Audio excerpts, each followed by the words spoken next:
अस्सलामु अलैकुम, मैं हूँ सलवा स्नैन। आप देख रहे हैं जोर न्यूज़ HD। आइए नजर डालते हैं आज की अहम खबरों पर। खबर पख्तूनख्वा से ब्यूरो चीफ जोर न्यूज़।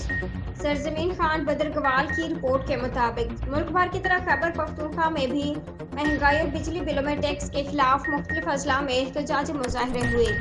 अवाम ने बिजली बिलों में इजाफी टैक्स और मुल्क में बढ़ती हुई महंगाई के बायस मुश्किलात पर काबू पाने के लिए हुकूमत से मुतालबा किया कि मुल्क में बेरोजगारी बढ़ती जा रही है। अशिया खुर्दनोश की कीमतों में रोज बरोज इजाफा होता जा रहा है। गरीब आवाम दो वक्त की रोटी के लिए परेशान है। दूसरी तरफ बिजली बिलों में इजाफी टैक्स और फीस यूनिट ज्यादा रेट की अदायगी की वजह से आवाम बेहद परेशान है। मुख्तलिफ अजला में रैलियों और मुजाहिरों में गैर सियासी तौर पर लोगों ने शिरकत की थी।